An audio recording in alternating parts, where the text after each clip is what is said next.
Life की सबसे बड़ी प्लानिंग। पैसा एक ऐसी चीज है कि हर किसी के लाइफ का गोल कहीं ना कहीं पैसों की सीढ़ी से चढ़कर ही अचीव होता है। वैसे आप सभी से एक सवाल जिसका आंसर ऑलमोस्ट सब जानते हैं। क्या आप अमीर बनना चाहते हो? सही तरीके से? अगर आंसर है हां, तो दोस्तों, मैं आपसे बात करने वाला हूं बहुत ही बढ़िया सब्जेक्ट के बारे में, फाइनेंशियल लाइफ के बारे में। ये लाइफ की एक ऐसी प्रोसेस है जिसको अमीर लोग भी फॉलो करते हैं। क्या आप ऐसी लाइफ जीते हो जहां कमाते कम हो और खर्च ज्यादा करते हो? तो जरा रुक जाइए। ऐसे तो आपका सारा पैसा कहीं छू मंतर हो जाएगा, पता ही नहीं चलेगा। दिखावे पे मत जाइए, अपने पैसे को मैनेज करना सीखो। और यही जानेंगे आप मेरे साथ। आप अमीर कैसे बन पाओगे? बहुत मेहनत करके, बड़ा लक्ष्य रख के।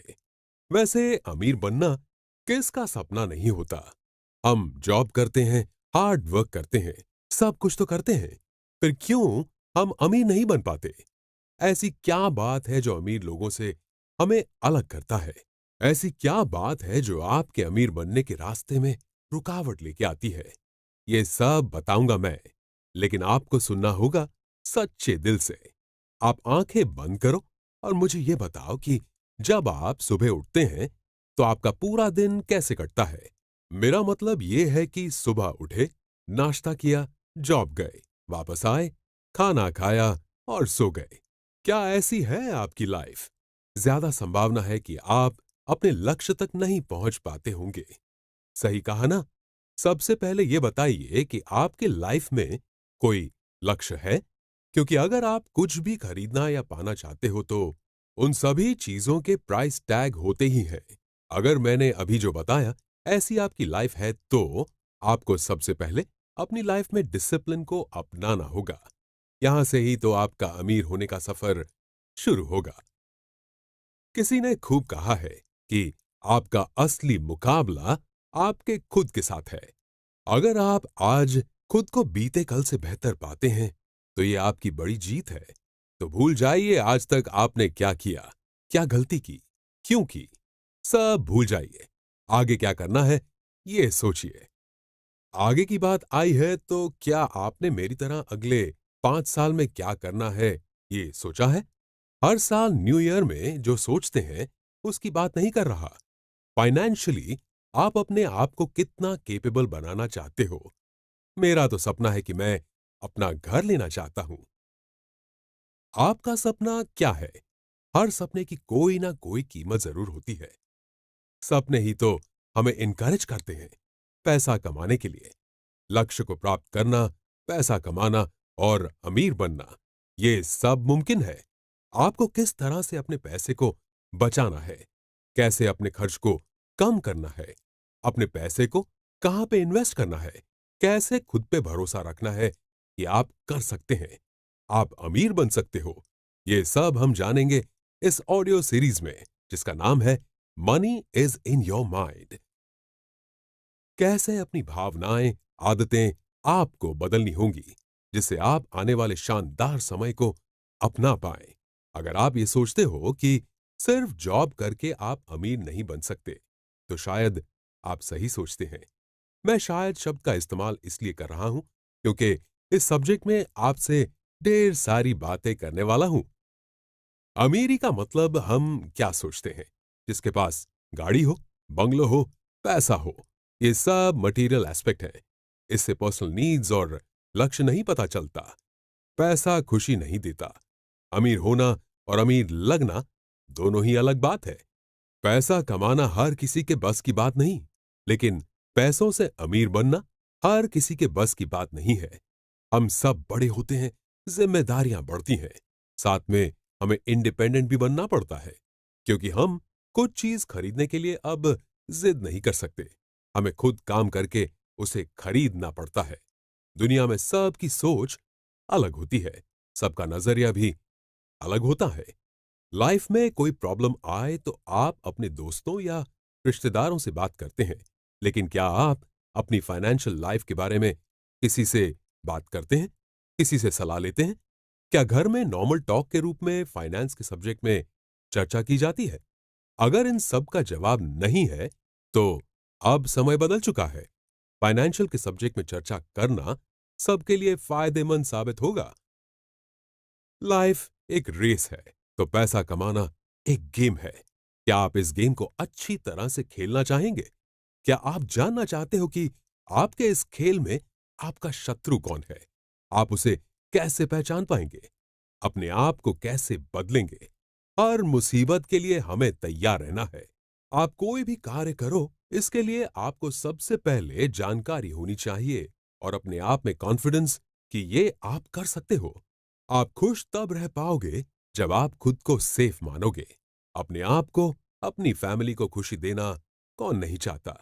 तो अगर आपके मन में ऐसे सवाल हैं कि मैं शेयर बाजार में इन्वेस्ट करूं या किसी और चीज में, अपना घर खरीदूं या रेंट पे रहूं, अपनी 9 to 5 वाली जॉब करता रहूं या अपना बिजनेस करके खुद का बॉस बनूं, ये सारे सवालों के जवाब आपको मिलेंगे मेरे साथ। हमारा जन्म अमीर घर में हुआ हो या ना हो, हम अपना जीवन अमीर बन के जी सकते हैं। लेकिन इसके लिए हमें अपनी फाइनेंशियल लाइफ को मजबूत और स्टेडी रखना पड़ेगा। लेकिन रातों रात अमीर बनना वो सिर्फ कहावत में ही हो सकता है। फाइनेंशियल लाइफ को बेहतर बनाने के लिए हमें अनुशासन सीखना पड़ेगा।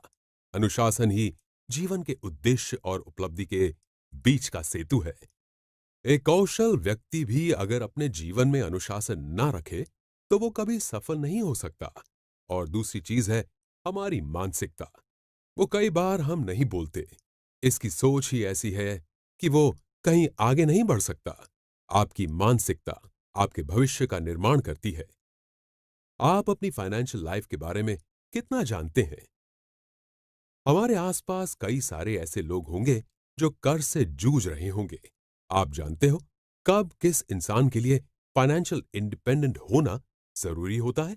कर्ज बढ़ जाए ऐसी कोई नौबत ही ना आए, इसके लिए हमें पहले से तैयार होना है। जब रिसेशन आए या फिर ऐसी कोई सिचुएशन जिसमें फाइनेंस को लेकर काफी परेशानियां हो, ऐसी सिचुएशन में हम अक्सर गुस्सा हो जाते हैं, अपना कॉन्फिडेंस खो देते हैं। लेकिन हम समझ नहीं पाते कि इसका सॉल्यूशन क्या है। अगर लाइफ में प्रायोरिटी की बात करूं तो, और मेरी ही बात करूं तो लाइफ में मेरे लिए तो पैसा कमाने की प्रायोरिटी मेरे परिवार के बाद आती है। आपके लिए पैसे कमाने की प्रायोरिटी सबसे पहले है या मेरी तरह दूसरी? दोस्तों, लाइफ है ना एक पहिए की तरह है और सिचुएशन भी स्टेबल नहीं रहती। फाइनेंस में भी सेम सिचुएशन होती है। आज बुरा है तो कल अच्छा समय भी आ सकता है। लेकिन क्या आप सभी समय के लिए तैयार हो? आप समय पे तो नहीं, पर अपने फाइनेंशियल लाइफ में कंट्रोल कर सकते हो। इसके लिए आपको 3 चीजों पर कंट्रोल रखना पड़ेगा। फर्स्ट, मन। Second, belief. And third, action. अब ये कैसे? हमारी पूरी फाइनेंशियल लाइफ किसी पर डिपेंड करती है, फाइनेंशियल डिसीजन पर, और हम डिसीजन लेते हैं अपने मन से। ये मन हमारी बिलीफ से भरा हुआ होता है। मन और बिलीफ हमसे डिसीजन लेने की क्रिया करवाते हैं। पैसा हमारी पर्सनल वेल्थ है और उसकी नींव रखना जरूरी है ताकि आपको कभी किसी के सामने हाथ ना फैलाना पड़े। लेकिन इसके लिए यह जरूरी है कि आपका फाइनेंशियल डिसीजन सही हो। क्या आपने कभी सोचा है हम अपना फाइनेंशियल डिसीजन कैसे लेते हैं? वो हमारे इमोशन से डायरेक्ट जुड़ा हुआ है। यह इमोशन हमारे पास से जुड़ा होता है। इन दोनों का इफेक्ट हमारे डिसीजन में देखने को मिलता है। अब आप ये सोचेंगे कि यह तो जाहिर सी बात है, लेकिन कभी आपने ये सोचा है कि आप अपने इमोशन पर कंट्रोल कर सकते हो? वैसे इमोशन को कंट्रोल करने से पहले आपको पता होना चाहिए कि लाइफ में आप असल में क्या करना चाहते हो। जैसे जैसे आप मेरे ऑडियो को सुनेंगे, तो आप समझेंगे कि डिसिप्लिन, बिहेवियर और हमारी आदत का विकास करके हम कैसे अपनी फाइनेंशियल लाइफ में बेहतर डिसीजन ले पाएंगे। पता है आपको अक्सर क्या होता है जब बात फाइनेंशियल चॉइस की आती है? हमारा मन और हमारे एक्शन दोनों ही अपनी अपनी दिशा में काम करने लग जाते हैं। आपको ऐसे ख्याल आता है कि मैं नया घर लूं या रेंट भरूं, पैसे शेयर मार्केट में डालूं या कोई प्रॉपर्टी में इन्वेस्ट करूं। ऐसी सारी बातों में हम कंफ्यूज हो जाते हैं। इसके पीछे का एक प्रैक्टिकल रीजन क्या है, आपको बताऊं। हम अपने लक्ष्य के बारे में क्लियर नहीं होते, ना ही आगे तक देख पाते हैं, ना ही आगे की सोच पाते हैं। वैसे आगे की बात सामने आई है तो आपसे एक सवाल पूछना चाहता हूं। आपने कभी सोचा है कि आप अगले 5 साल में क्या बनना चाहते हो? खुद को कहां पहुंचाना चाहते हो? आप स्टूडेंट हो, जॉब कर रहे हो या नहीं, पर आप फ्यूचर में फाइनेंशियली सिक्योर होना चाहते हो, तो आपको अपने मन को अमीर बनाने की ये ऑडियो सीरीज सुननी ही चाहिए। चलो तो फिर शुरू करते हैं हमारा ये सफर, फाइनेंशियल रूप से सेफ होने का सफर। हमारी लाइफ में किसी की चले या ना चले, हमारे इमोशन की बहुत चलती है। सही बोला ना मैंने? आजकल ज्यादा डिस्कस किया जाने वाला शब्द है बिहेवियर इकोनॉमिक्स। हर इंसान अलग है, तो उसकी सोच भी अलग होगी, और सोच का हमारे नजरिए से गहरा ताल्लुक है। जैसे किसी की पसंद नापसंद अलग होती है, वैसे ही कोई इंसान किसी चीज में इन्वेस्ट करना चाहता है तो उसका डिसीजन अलग ही होगा। ये सब बेसिकली ना हमारे लाइफ का लक्ष्य, हमारी इच्छा और हमारे बिलीफ से डेवलप होता है। ये इमोशन जितने अच्छे हैं ना, उतने ही हमारे फाइनेंशियल डिसीजन में हर्डल बनते हैं। आप ही देख लो, अपने आसपास कोई ऐसा मिलेगा कि उसे ओवर कॉन्फिडेंस हो जाता है, फिर क्या गलत डिसीजन लेता है। जब आपकी लाइफ में कोई प्रॉब्लम आए तो आप अपने दोस्तों या रिश्तेदारों से बात करते हैं, लेकिन क्या आप अपने फाइनेंशियल लाइफ के बारे में किसी से बात करते हैं? किसी से सलाह लेते हैं? क्या घर में नॉर्मल टॉक के रूप में फाइनेंस के सब्जेक्ट में चर्चा की जाती है? अगर इन सब का जवाब नहीं है, तो कोई गल नहीं, मैं हूं ना आपका दोस्त और होस्ट। पृथ्वी पर एक इंसान ही ऐसा प्राणी है जिसको भगवान ने बुद्धि दी है। जैसे हर किसी के पास एक जैसा दिमाग नहीं होता, वैसे ही हर किसी की सोच एक सी नहीं होती। हर इंसान का दुनिया को देखने का नजरिया अलग होता है। सबकी लाइफ अलग होती है। वैसे ही सबके जीवन का लक्ष्य, इच्छा और बिलीफ अलग होती है। लेकिन एक बात बताऊं दोस्तों, आपकी लाइफ जैसी भी हो, आपकी लाइफ में डिसीजन जब भी आप लेते हो, तो कहीं ना कहीं उसके पीछे आपके इमोशन का रोल बहुत बड़ा होता है। हर चीज का मतलब मनी मैनेजमेंट भी है। वैसे हम कितना भी कह लें, सब बढ़िया है, लेकिन हम सब की लाइफ में कोई ना कोई प्रॉब्लम चलती ही रहती है। हर रोज छोटी या बड़ी प्रॉब्लम्स को सॉल्व करने में लगे हुए होते हैं। प्रॉब्लम आए और उसे सॉल्व करो तो वो प्रोसेस ठीक है, लेकिन जब किसी इंसान में ओवर कॉन्फिडेंस बढ़ जाता है, तब सबसे पहले तो वो गलत डिसीजन लेता है। दूसरा कि वो अगर प्रॉब्लम में फंस जाए तब भी अपने ईगो की वजह से किसी से मदद नहीं मांगता। मतलब दोनों ही तरह से फंस जाता है। फाइनेंस को लेके आपके सभी प्रश्न का उत्तर यहीं पे मिल जाएगा। बस मुझे सुनते रहिए। अपने इमोशन पर कंट्रोल करें। अब तक आपने सुना, इंसान का दुनिया को देखने का नजरिया अलग होता है, और फाइनेंशियल डिसीजन में इमोशन का क्या इंपॉर्टेंस है। आपको इमोशन पे कंट्रोल करना आना चाहिए। अगर प्रॉब्लम को सॉल्व करना है तो अपने इमोशन को अपने कंट्रोल में रखो।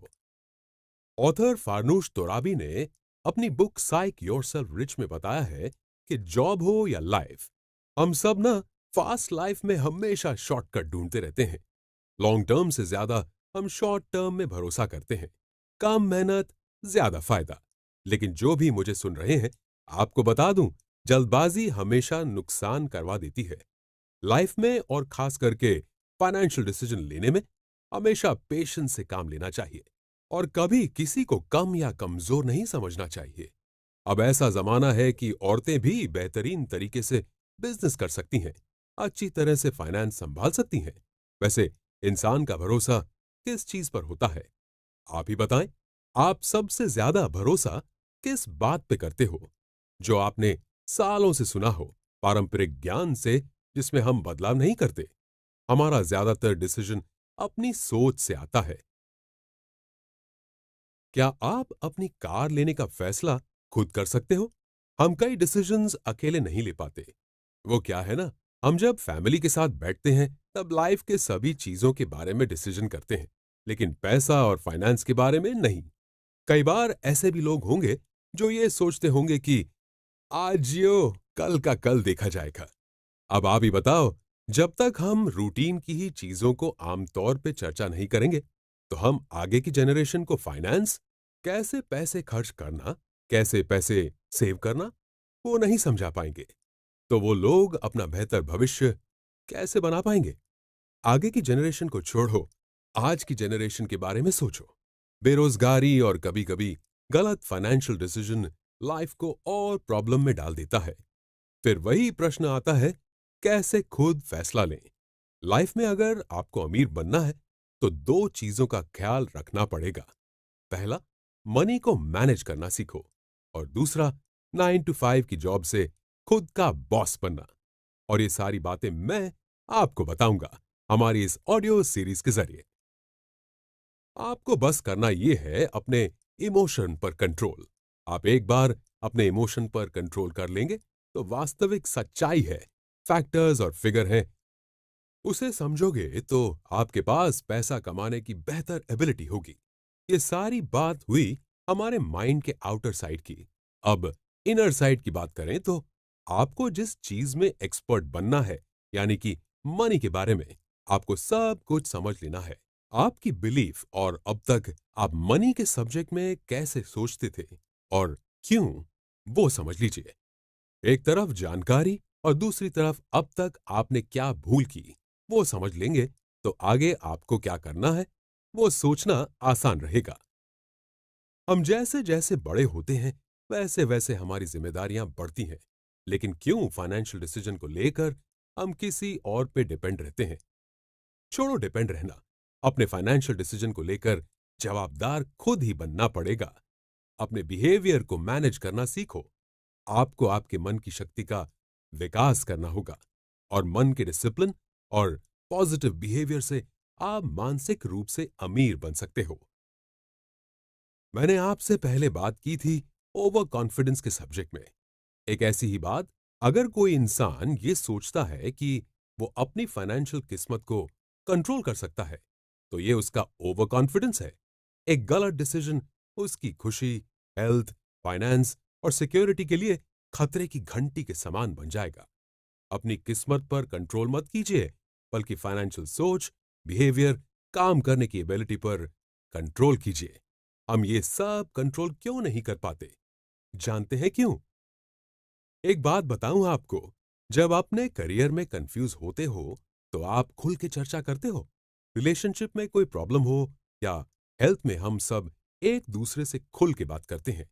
लेकिन कभी आपने फाइनेंशियल डिसीजन या पर्सनल फाइनेंस को लेकर चर्चा की है? पर्सनल फाइनेंस के सब्जेक्ट में हमें पूरी जानकारी होनी चाहिए। फाइनेंशियल एजुकेशन मतलब कैसे पैसों को ज्यादा सेव करें और कम खर्च करें, उस सब्जेक्ट में सारा नॉलेज। हमारे पास फाइनेंशियल एजुकेशन की कमी की वजह से आज भी हम अपने ज्ञान को एक्शन में लाने के लिए स्ट्रगल करते हैं। तो आज हम वो एजुकेशन शुरू करते हैं।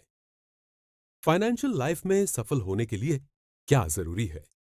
गेम हो या युद्ध, अगर जीतना हो तो सामने जो शत्रु है उसे जानना जरूरी है। वैसे ही चलो, आज हम मनी मैनेजमेंट के शत्रु को समझते हैं, हमारी भावनाएं। जी हां दोस्तों, हमारी भावनाएं हमारी दुश्मन बन सकती हैं अगर उसे सही तरीके से समझकर कंट्रोल नहीं किया गया तो। मुझे यह बताओ कि आप कोई डिसीजन कैसे लेते हो? हमारे डिसीजन का बेस होता है हमारे इमोशन और हमारा एक्सपीरियंस। फाइनेंशियल स्ट्रेंथनिंग की कमी की वजह से हमें इनसिक्योरिटी, डर, कॉन्फिडेंस की कमी, ओवर कॉन्फिडेंस, गलत थिंकिंग, ये सारी चीजें फेस करनी पड़ती हैं। बुरे वक्त के बाद सिर्फ पैसा ही नहीं, बिहेवियर भी बदल जाता है।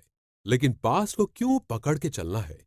अगर आगे बढ़ना है तो जो टूटा है उसे जोड़ के चलना सीखना पड़ेगा। फाइनेंस के आधार को बनाने के लिए अपना बिहेवियर और डिसिप्लिन रिस्ट्रिक्शन समझिए। क्या आप भी मेरी तरह ये सोच रहे हैं कि मैं ऐसा क्या करूं, कौन से स्टेप्स लूं कि मैं अपनी पूरी लाइफ सिक्योर हो जाऊं?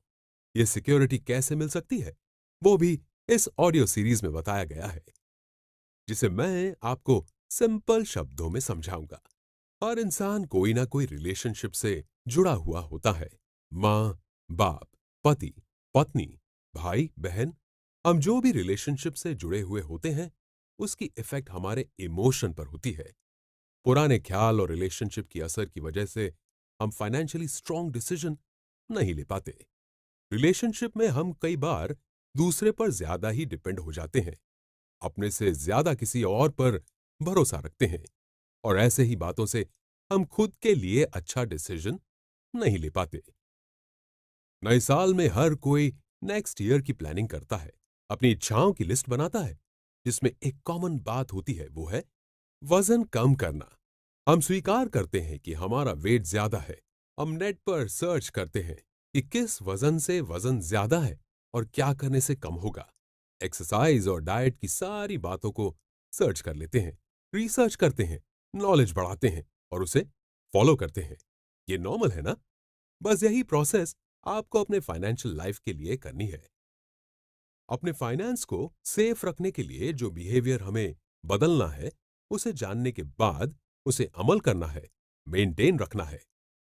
खुद को अमीर मानने के लिए क्या करना होगा आपको? रिसर्च करने की जरूरत नहीं है। इस ऑडियो सीरीज में बताया गया है कि सबसे पहले कमिटमेंट को मजबूत बनाना होगा, खुद पे आत्मविश्वास रखना होगा, अपने पर्सनल और प्रोफेशनल गोल्स के लिए कमिटेड रहना होगा और हट के सोचना होगा। क्या आप इन सवालों में उलझे हुए रहते हो? मैं घर खरीदूं या रेंट पे ही रहूं? मैं ज्यादा पैसे कैसे कमाऊं? अपने पैसे कहां पे इन्वेस्ट करूं? जैसे घर को बनाने से पहले उसकी ब्लूप्रिंट बनती है, वैसे ही हम फाइनेंशियल ब्लूप्रिंट का ड्राफ्ट समझेंगे। जिसने खुद पैसे नहीं कमाए हों और फाइनेंशियली स्ट्रांग हो, ऐसे लोग अपनी लाइफ में ज्यादा एटीट्यूड रखते हैं, नैरो माइंडेड होते हैं। उनका फोकस मटेरियलिस्टिक रिच होने में होता है। महंगी कार खरीदना, महंगे कपड़े पहनना, मतलब प्रॉपर दिखावा करने में वो मानते हैं। ये लोग हेल्थफुल लाइफ नहीं जीते हैं, ना ही अपने भविष्य के बारे में प्लान बना सकते हैं। अगर आप ये सोच रहे हो कि मेरे पास ज्यादा संपत्ति है, धन है, तो मैं सबसे ज्यादा खुश हूं, लेकिन मैं आपको बता दूं कि वेल्थ, धन संपत्ति का कोई संबंध खुशियों से नहीं है। अगले 5 साल का प्लान बनाएं। अमीर होना और अमीर अनुभव करना, दोनों में फर्क है। आपने बहुत सारे अमीर, धनवान लोगों को देखा होगा। पता है, वो लोग पैसे को सेव करने की चिंता नहीं करते। उन्हें लगे तब वो अपनी लग्जरी के टाइम को थोड़ा कम करके अपना क्वालिटी टाइम अपनी फैमिली के साथ बिताते हैं। पैसों से खुशी खरीदी नहीं जा सकती। अपने फैमिली के लिए टाइम तो निकालना ही पड़ता है।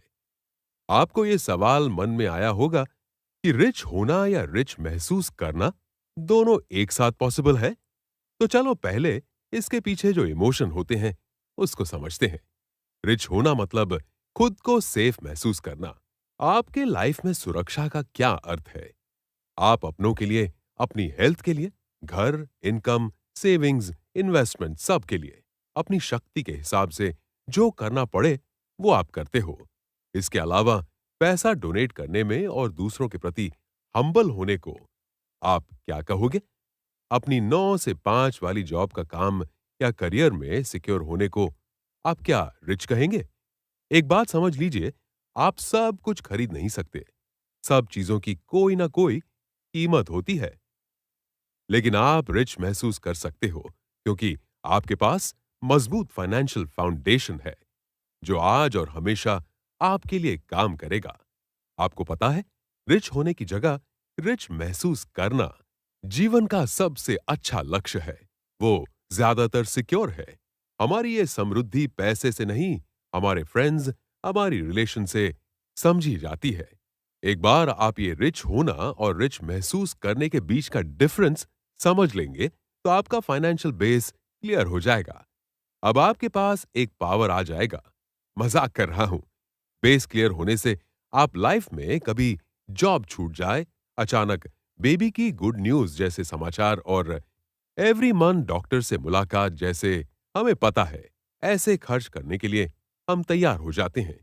अब मैं आपके साथ 10 चीजें शेयर करने वाला हूं जो ऑथर ने लिखी हैं, जिससे आप पैसों पर अपना कंट्रोल कर सकते हो, मन की शांति और लाइफस्टाइल को कंट्रोल कर सकते हो।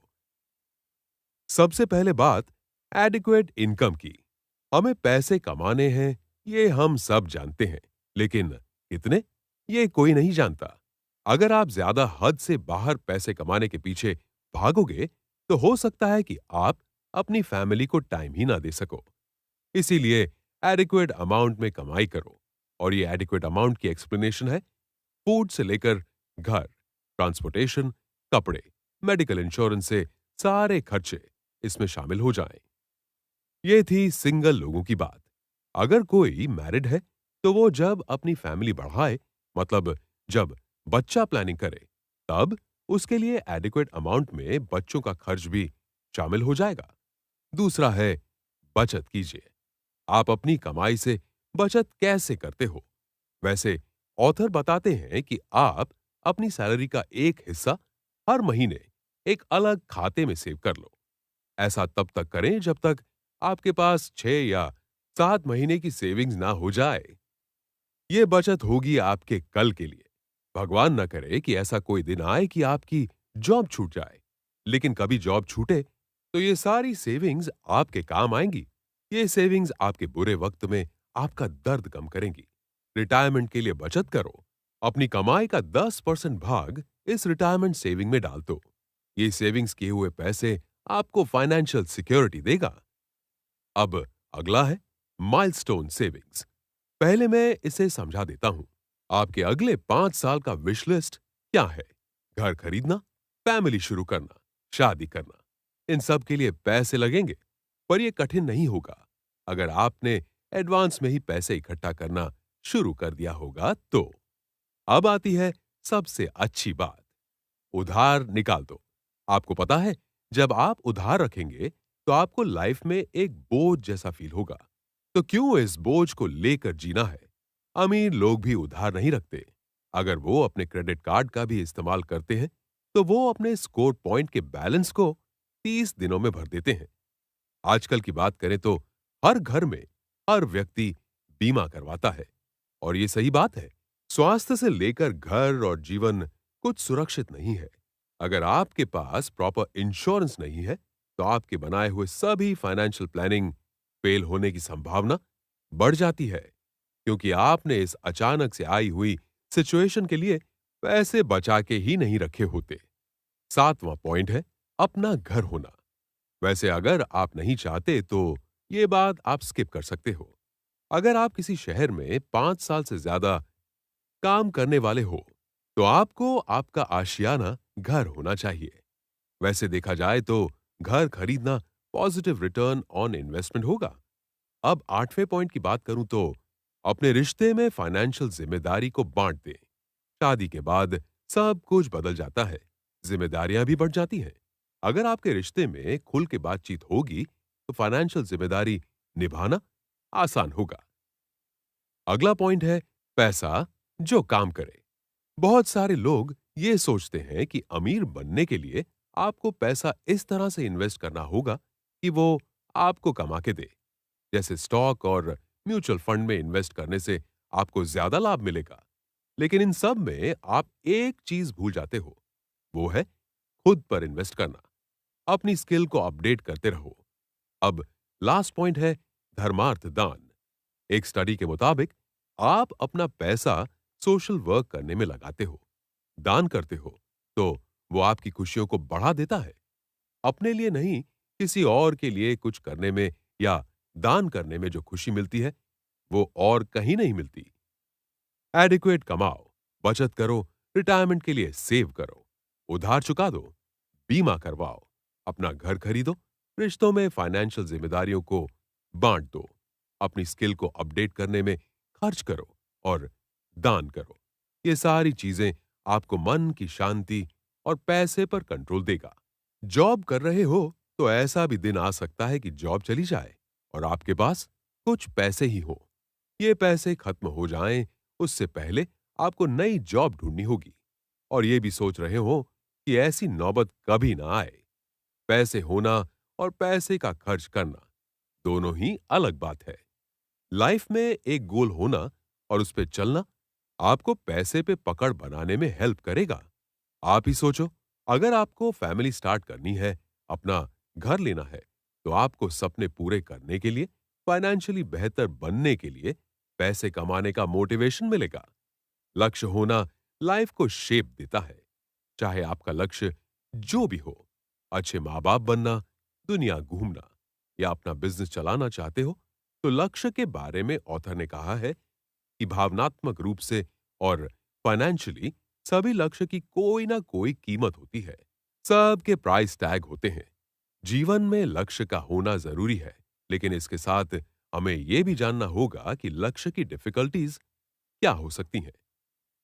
लक्ष्य को पूरा करने के सफर में थोड़ा स्ट्रगल है, जिसको आप एक बार क्लियर कर देंगे तो अपना लक्ष्य आसानी से हासिल कर सकते हैं। समझ लो कि आपने अपना लक्ष्य बना लिया और आप उसे पूरा करने के लिए हर रोज अपना प्लान बनाते हो।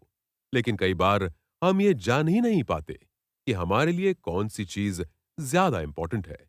लक्ष्य को बनाने के बाद अगर आप क्लियर ही नहीं हो कि आपको अगले 3 महीनों में या 3 साल में क्या करना है, तो आपको प्रॉब्लम हो सकती है। आगे की समस्या के बारे में बात करें तो कई बार ऐसा भी होता है कि आपको आप में बदलाव करने की आवश्यकता लगे, पर कोई ऐसा फैक्टर है जो आपको रोकता है। कई बार आपको आपकी वास्तविकता ही पता नहीं चलती।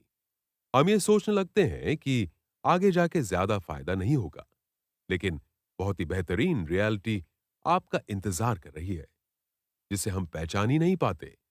इसीलिए तो अनुभवी लोगों ने कहा है कि किसी भी काम की शुरुआत करो तो पॉजिटिविटी से करो। क्या आप ये जानते हैं कि किस चीज से आपको खुशी मिलती है?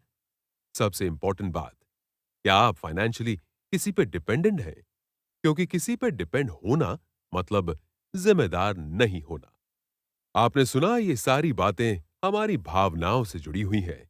लक्ष्य की डिफिकल्टीज के लिए हमारे इमोशंस ही कारण है। जॉब या बिजनेस, क्या सही रहेगा? दोस्तों, अब तक आपने सुना, फाइनेंशियली किसी पे डिपेंड नहीं रहना चाहिए। लक्ष्य की डिफिकल्टीज हमारे इमोशंस हैं। अपने इमोशंस को साइड में रख के आपको अपने लाइफ के लिए बेहतर फाइनेंशियल प्लान तैयार करना पड़ेगा।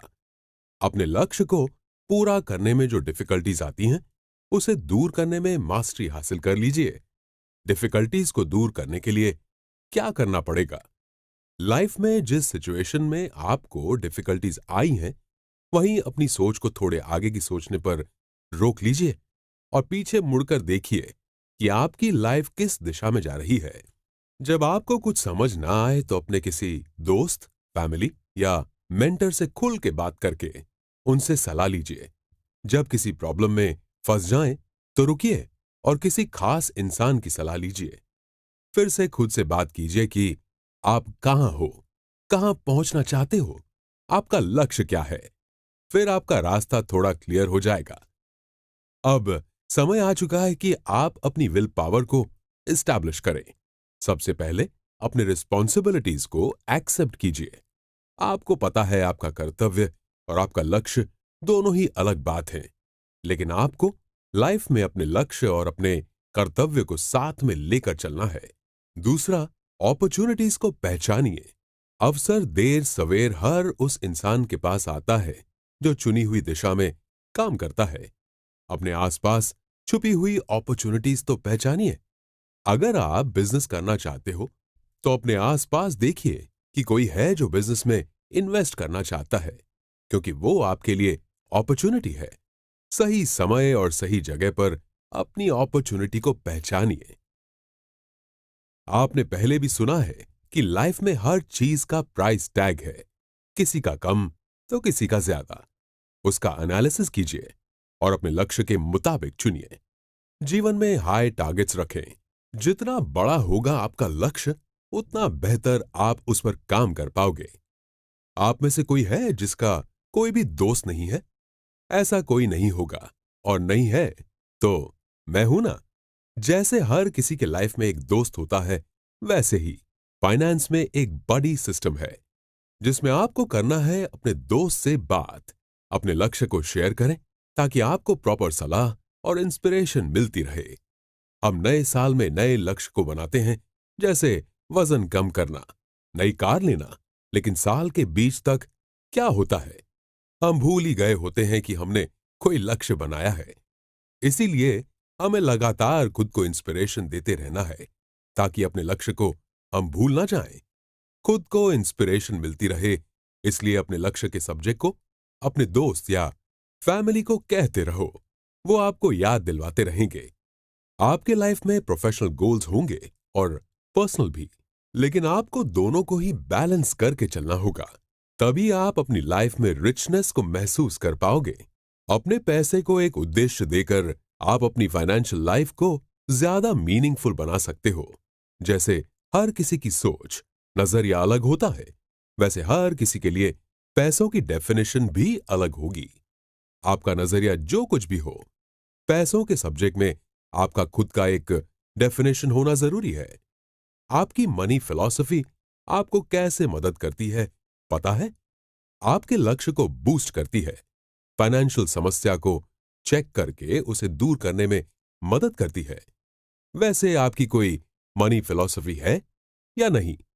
आप अपनी फाइनेंशियल लाइफ को कैसे मैनेज करते हो, वही आपकी मनी फिलॉसफी है। यह फिलॉसफी बनती है आपके पुराने एक्सपीरियंस और आपके बिहेवियर से। आपकी जो भी फिलॉसफी हो, आपके लिए इस ऑडियो सीरीज में अपने गोल को पाने के लिए फिलॉसफी बताई गई है। सबसे पहले जब बात आपके करियर की आए तो बिजनेसमैन या बिजनेस वुमन बनने की सोचिए। किसी ना किसी तरह अपने इनकम का चार्ज खुद लीजिए, क्रिएटिवली सोचिए, अच्छे समय की आशा रखिए, पर बुरे वक्त के लिए भी तैयार रहिए। आप जो जॉब कर रहे हो उससे आपका खर्च नहीं निकल रहा हो तो आपको समझ लेना चाहिए कि अब वक्त आ गया है कि जॉब बदली जाए। कुछ भी नामुमकिन नहीं है। आप जितना करना चाहते हो आप उतना कर सकते हो। काम करते रहोगे तो आप बिजी रहोगे और जिम्मेदार भी। क्या आपने कभी यह जानने की कोशिश की है कि आपको किस चीज से ज्यादा खुशी मिलती है? मनी? सोचिए कि आपको बहुत सारे पैसों के साथ जॉब का ऑफर मिले, लेकिन वो काम आपको करना ही पसंद ना आए तो? जो पसंद आए वो काम करेंगे तो पैसे से ज्यादा खुश रहेंगे। आप में क्या अच्छाई है और क्या बुराई, जानिए। खुद को स्ट्रांग महसूस कीजिए। अपने स्किल में कुछ ना कुछ नया ऐड करते रहिए। हम सबको कभी ना कभी कुछ नया करने में डर लगता है या कुछ अपने ही डिसीजन को लेकर हम कंफ्यूज हो जाते हैं। ऐसे वक्त में हमें किसी भरोसेमंद इंसान से अपनी बातों को शेयर करना चाहिए। जब मन अशांत हो तब कभी डिसीजन नहीं लेना चाहिए। अब बात करूं मैं खर्च करने की तो शॉपिंग या कुछ चीज खरीदने में क्रेडिट कार्ड का इस्तेमाल ज्यादा ना करने का सजेशन ऑथर ने दिया है। उनका कहना है पहले सेव करें, बाद में खर्च करें। पैसा कमाना इतना भी मुश्किल नहीं है। आपके आसपास ही आपको अपॉर्चुनिटी मिलेगी। आपसे ज्यादा आपके भावनाओं की और आपके पैसे की कोई परवाह नहीं करता। जो भी डिसीजन लें सोच समझ कर ही लें। बेस्ट इन्वेस्टमेंट क्या है? खुद पे इन्वेस्ट करना। आपको पता है, जैसे जैसे हम बड़े होते जाते हैं हमारी सोच, हमारी जिम्मेदारी सब बदल जाती है, साथ में वैल्यूज भी। पहले बचपन में हम किसी चीज को पाने के लिए जिद करते थे और आज हम काम करके अपनी पसंद की चीज को हासिल करते हैं। बचपन में पैसे ज्यादा तो नहीं मिलते थे, लेकिन हम बचत करना नहीं जानते थे। आज हम थोड़ी थोड़ी हर चीज में बचत करना सीख गए हैं। पता है, कभी कभी ना हम अपनी जिद नहीं छोड़ते, किसी एक सोच को पकड़ लेते हैं। उसे तब छोड़ना जरूरी होता है जब वो सोच हमें अपने लक्ष्य तक जाने से रोके, रुकावट बने। और हां, रुकावट से एक और भी बात याद आई। लाइफ में आप सिर्फ अपने गोल के पीछे ही नहीं दौड़ रहे हो ना, क्योंकि अपनी फैमिली को भी टाइम देना उतना ही जरूरी है। एक और बात खास याद रखिए, मनी फिलॉसफी समय के साथ कभी चेंज तो कभी एडजस्ट भी करनी पड़ सकती है। आपको ब्रांडेड कपड़े पहनना पसंद है, शान और शौकत से जीना पसंद है, और आप हमेशा ऐसे ही जीना चाहते हो, पर आप जिस दम पर ये सब कुछ करते हो वो जॉब ही चली जाए, तो आपको अपने सारे शौक साइड पे रखने पड़ेंगे। आपको अपने बुरे वक्त के लिए बैकअप प्लान रेडी रखना ही पड़ेगा। जब भी प्लान बनाओ, पहले प्लान ए और साथ ही में बुरे वक्त के लिए प्लान बी तैयार कर लीजिए। कभी हारो मत, चाहे कुछ भी हो जाए। पैसों के साथ अपना रिश्ता मजबूत रखिए ताकि आपका आत्मविश्वास बढ़े और अपने लक्ष्य के लिए ज्यादा क्लियर हो जाए। अब बात रिश्तों की आई है तो चाहे वो पैसों का ही क्यों ना हो, उसमें दूरी ना आ जाए, उसका ख्याल भी हमें ही रखना है। पैसों के साथ हमारा रिश्ता तब कमजोर हो जाता है जब फाइनेंशियल अवेयरनेस ना हो। एक बात कभी आपने सोची कि पैसा कैसे हमें सेफ फील करवा सकता है, जबकि वो रातों रात खत्म भी हो सकता है। सब जानते हैं कि कैलकुलेशन, मैथमेटिकल रीजनिंग कैसे करते हैं, वो सब हमें स्कूल में पढ़ाया गया है। क्यों हम लाइफ में फाइनेंशियल मैनेजमेंट करने में पकड़ नहीं ला पाते? प्रॉपर माइंडसेट ना होना और डिसिप्लिन की कमी की वजह से हम ये नहीं कर पाते। पैसों के साथ हमारा रिश्ता बुरा होने का कारण है हमारे अंदर आत्मविश्वास की कमी। क्या मैं पैसा इन्वेस्ट करने में केपेबल हूं? अगर मैं नहीं कर पाया तो? यही सारी बातें हम सोच सोच कर कभी आगे ही नहीं बढ़ पाते। हम खुद ही खुद का नुकसान कर बैठते हैं। सिर्फ यही नहीं, और एक चीज है जो हमें नुकसान पहुंचाती है, वो ये कि बेफिक्र हो जाना। जो ये सोचता है कि क्यों किसी चीज में इन्वेस्ट करके परेशान होना। उन लोगों के पास बुरे समय के लिए कुछ सेव किया नहीं मिलता। तो ये दोनों आदत हमें बिल्कुल भी नहीं रखनी है। कुछ लोग पैसे कमाने से ज्यादा खर्च करने के आदी होते हैं। स्पेंडिंग और सेविंग्स की प्रॉब्लम को समझना होगा।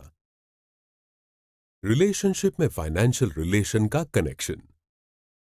अब तक आपने सुना कि बेफिक्र चीजों में पैसे खर्च करने से ज्यादा जरूरी है अपने पैसे बचाना। एक बार मैं किसी मार्केट में गया तो एक काका से ऐसे ही पूछ लिया, कैसा चल रहा है काका? तो वो बोले, जैसा सबका चल रहा है, बुरा वक्त। अपनी प्रॉब्लम्स की ओनरशिप खुद लेना चाहिए। पैसों के साथ आपका हेल्दी रिलेशन होना चाहिए। मेरी लाइफ में तो ऐसा हुआ था कि मैं पैसे कमाता था, सेव भी करता था, लेकिन उसे एंजॉय नहीं कर पाता था। क्या आपके साथ भी ऐसा हुआ है?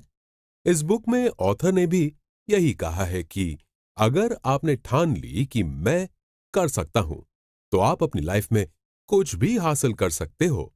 आप कुछ भी कर सकते हो। ये बात तो सोचनी है, पर ऐसा क्या है जो आपको रोक रहा था? ये भी सोचना होगा। अगर आपको पता ही नहीं कि आपको क्या कंट्रोल करना है, तो आप चेंज कैसे हो पाओगे? पहले यह समझने की कोशिश कीजिए कि आपकी अभी की लाइफस्टाइल क्या है। आप उसे भविष्य में कैसे बनाना चाहते हो? आप किस एथिक्स को फॉलो करना चाहते हो? क्या आपको ज्यादा इंस्पिरेशन देता है? अब आपको यह सोचना है कि पैसे से रिश्ता फिर से मजबूत करने के लिए आपको क्या करना पड़ेगा। ऑथर ने इस बुक में बताया कि सबसे पहले अच्छी चीजों पर फोकस करो। आपका बिहेवियर और आपके पास अभी क्या है, जैसे घर और जॉब। पेरेंट्स ने हमें पैसों के सब्जेक्ट में क्या सिखाया है और आज के टाइम पर हमें कुछ बदलने की जरूरत है। मनी के साथ अपना कनेक्शन बनाने के लिए यह जानने की जरूरत है कि आपके पैसे कहां जा रहे हैं। कभी कोई फाइनेंशियल डिसीजन लेने से पहले डर लगता है, तो उससे डरो नहीं, क्योंकि डर लगने से आप 2 गुना ज्यादा सावधान हो जाते हैं। डर का होना जरूरी है ताकि आप गलत फैसला लेने से रुकें। आप अपने फैमिली, फ्रेंड्स, किसी को भी फाइनेंशियल हेल्प करते हो तो कुछ बातों का खास ख्याल रखना पड़ेगा। आप पैसे ऐसे ही किसी को थोड़ी ना दे देंगे। पहले यह जानिए कि आपके पैसे कैसे खर्च होने वाले हैं, जिसके बिना आप जी नहीं सकते। आपका खर्च जिस पैसों से चल रहा है, उसे उधार देना अच्छा आइडिया नहीं है। किसी तीसरे के साथ काम करना न केवल आपको ग्रुप में रखने में मदद करता है, बल्कि यह समाज के लिए भी अच्छा है। सोचो कि आपके पास आइडिया हो और किसी को इन्वेस्ट करना हो और वो दोनों मिल जाएं, तो कितना फायदा होगा। अगर आप किसी को पैसे नहीं दे सकते तो उसे मदद के लिए मना मत कीजिए। दूसरे भी कई सारे रास्ते हैं मदद करने के लिए, जैसे पैसों से मदद करना या फिर किसी ऐसे इंसान से मिलवाना जो उसकी मदद कर सके। आपकी शादी हो गई है क्या? हो गई है तो मैं जो आगे बात करने वाला हूं वो आपके लिए है। और अगर आपकी शादी नहीं हुई हो तो इस ऑडियो सीरीज में बताई ये सारी बातें आप याद रख सकते हो। दुनिया में हर एक इंसान की सोच अलग होती है। शादी में भी जो दो लोग एक दूसरे के लाइफ पार्टनर बनते हैं तो स्वाभाविक बात है कि उनकी सोच अलग अलग ही होगी। पैसों के सब्जेक्ट में भी उनकी सोच अलग ही होगी। सोच अलग हो तब तक चलेगा, लेकिन अगर कोई एक पार्टनर फाइनेंशियल जिम्मेदारी नहीं लेता तो घर चलाना मुश्किल हो जाता है। दोनों के बीच फाइनेंशियल जिम्मेदारी का इक्वल डिस्ट्रीब्यूशन या प्लानिंग करके डिस्ट्रीब्यूशन होना चाहिए। और इतना ही नहीं, अगर दोनों पार्टनर फाइनेंशियली जिम्मेदारी उठाते हैं मगर ऑपोजिट डायरेक्शन में तो वो भी गलत ही होगा। एक दूसरे के साथ जिंदगी जीनी है तो सोच और जिम्मेदारी की नाव भी एक ही दिशा में जानी चाहिए ना। आपको ये सवाल होगा ना कि शादी के बाद पता चले कि वो पैसे के सब्जेक्ट में लापरवाह है या आप दोनों की सोच नहीं मिल रही हो तो क्या करें? अरेंज मैरिज में आप अपने लाइफ पार्टनर को कैसे पसंद करते हैं? बात करके? बाहर मीटिंग करके? तो जब आप एक दूसरे को जानने के लिए सवाल पूछते हो उसमें कुछ सवाल फाइनेंस के रिलेटेड रखो, जैसे क्या आपने पढ़ाई करने के लिए, मास्टर करने के लिए कोई लोन ली थी, और ली थी तो कैसे डील की थी? मनी के बारे में आपकी सोच या राय क्या है? आपका खुद का घर है या आप रेंट पर रहते हो? पैसों के बारे में बात करने का सबसे अच्छा पॉइंट है रियल एस्टेट। अगर सामने वाले का जवाब रेंट आए तो उसे पूछो कि अपना खुद का घर लेना सोच रहे हो क्या? अगर उसका खुद का घर है तो वो अच्छी बात है। फिर यह भी सवाल पूछो कि आप अगले कुछ सालों में कहां पहुंचना चाहते हो? ये बहुत ही कॉमन सवाल है। इससे क्या होगा कि आपको आपके पार्टनर का लक्ष्य पता चल जाएगा, जिससे आप अंदाजा लगा पाओगे कि आप फ्यूचर में उसका साथ दे पाओगे या नहीं। उसके बाद का सवाल आता है उसका नंबर। मेरा मतलब मोबाइल नंबर नहीं। आपके रहन सहन के लिए आपकी आरामदायक सैलरी क्या है? वैसे दोस्तों, ये सवाल अपनी पहली ही मीटिंग में मत पूछ लेना। और एक सवाल जो मैं आपको बताने वाला हूं वो तभी पूछना जब आपको अपना रिश्ता पक्का होने वाला हो, तभी पूछना। आपका क्रेडिट कैसा है? आपका रिश्ता पक्का हो जाए तो आपको याद रखना है कि सुख दुख में तो साथ देना ही है, पर एक दूसरे से खुद के मनी रिलेशनशिप के बारे में बात करनी है। जरूरत पड़ने पर एक दूसरे को सलाह भी देनी है। फाइनेंशियल मैनेजमेंट एक खेल है। लाइफ में आपने जान लिया कि आपको क्या करना है, आपकी प्रायोरिटी क्या है, तो सिर्फ जानने तक ही इस बात को लिमिटेड मत रखिए। किसी चीज को जानने से सिर्फ 50% काम ही पूरा होता है। बाकी का 50% आपको उस चीज को मैनेज करने से, उस चीज को अपने लाइफ में फॉलो करने से मिलेगा। किसी चीज का अरेंजमेंट करने से हम ज्यादा क्लियर और फोकस रहते हैं। जब सब कुछ सोच के हिसाब से चलता है तो हमारा आत्मविश्वास भी बढ़ता है। जब आयोजन में ग्रुप की कमी की वजह से आपको चिंता होगी, काम बीच में बिगड़ जाएगा, तो आप कंफ्यूज होंगे। अरेंजमेंट हम बनाते ही इसीलिए हैं कि आगे के सफर में हमें कोई प्रॉब्लम ना हो, मगर अरेंजमेंट के मुताबिक काम ना हो तो हम डिस्टर्ब हो जाते हैं। जैसे पानी में पत्थर मारने से पानी में कैसी वेव्स हो जाती हैं, वैसे ही हमारा मन अशांत हो जाता है। अब प्रश्न यह है कि इससे बाहर कैसे निकलें? डोंट वरी, मैं आपको अभिमन्यु नहीं बनने दूंगा। इस प्रॉब्लम से बाहर निकलने के 3 रास्ते हैं। सबसे पहला, आपने कहां से शुरुआत की है वो जानें, अपने रिस्पॉन्सिबिलिटीज और गोल्स को समझें। दूसरा, जो आपको अपने रिस्पॉन्सिबिलिटीज और लक्ष्यों से आपको दूर कर रहे हों, उस प्रॉब्लम को पकड़ें और उसे दूर करें। कई बार ये प्रॉब्लम हमारे इमोशन से जुड़ी हुई हो सकती हैं और लाइफ में कभी क्या रखना और क्या नहीं रखना ये पसंद करना बहुत कठिन होता है। लेकिन हमें प्रॉब्लम को खत्म करने के लिए कठिन फैसले लेने ही होंगे। अब आखिरी बात, जब हमने प्रॉब्लम को पकड़कर उसे दूर कर दिया है, तो अब सही आदत को अपनाना होगा। उसके लिए कमिटेड रहना होगा। जीवन की रेस में फाइनेंशियल मैनेजमेंट एक खेल है। ये मैंने आपको पहले ही बता दिया था, याद है ना? इस खेल में डटे रहना है आपको। लेकिन कैसे? ये मैं आपको बताऊंगा। अपनी प्रायोरिटी और गोल्स को बनाएं। इसे बनाने से पहले आपको ये जानना होगा कि आप कौन हैं और आप अपने जीवन में क्या चाहते हो। आपकी पर्सनल और प्रोफेशनल प्रायोरिटी को अलग रखना होगा। पर्सनल प्रायोरिटी में आएगा परिवार की रक्षा करना, घर को संभालना, लाइफ में मजे करना, और प्रोफेशनल प्रायोरिटी में आएगा अपने काम की नीड्स को समझना, जॉब के साथ अपने करियर का भी विकास करना, फायदे की जड़ तक पहुंचना। यह हुई प्रायोरिटी की बात। अब बात गोल्स की। आपने कभी दोस्तों के साथ गोवा जाने की प्लानिंग की है? कब शादी करनी है ये सोचा है? ये सारी बातें आपके पर्सनल लक्ष्य में गिनी जाएंगी। जबकि 9 to 5 की जॉब छोड़कर अपना खुद का बिजनेस शुरू करना है, ऑफिस खरीदना, ये सब आएगा प्रोफेशनल लक्ष्य में। आप आज कहां खड़े हो और आगे कहां जाना चाहते हो, ये सबसे पहला स्टेप है।